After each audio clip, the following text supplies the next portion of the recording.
Even at a funeral, she can't stop herself. My grandmother's funeral was this morning. My just no parent didn't even look my way, which was a huge relief. But it just wouldn't have been an event without my mother doing something narcissistic. My family is mostly Catholic. During the funeral mass, the priest prepared and invited everyone up for communion. Myself having left the church years ago, and my fiancé being Jewish, we stayed seated and watched the rest of the family wait in line. For those that aren't familiar, the procedure is to walk up to the priest, take your communion wafer, and go back to your seat. Despite being a lifelong Catholic, my mother apparently missed the memo. She waited in line, and when she got up to the priest, instead of taking the wafer and moving on, she started a conversation. Never mind the 20 people waiting behind her, or the fact that the mass is on a schedule. The whole world needs to stop and wait for Her Majesty.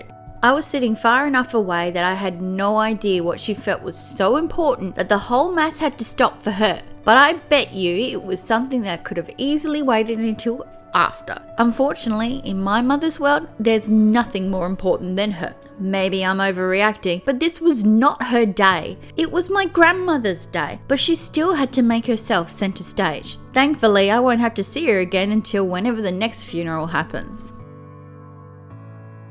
OP, I'm very sorry that your mother is a horrible person. Part of me kind of hopes that your grandmother was her mother-in-law, but I have a feeling that it was her mother, which makes this so much worse because that's her mother. I mean, let's skip to the future and it's your mother's funeral. One, I highly doubt you're going to behave with that disrespect. And two, if you hated her so much that you would be so rude at her own funeral, then you'd simply not attend, right? Am I the only one who thinks this? Seriously, what is wrong with people? I'm glad she's out of your life, OP, and hopefully you don't see her whenever the next funeral happens.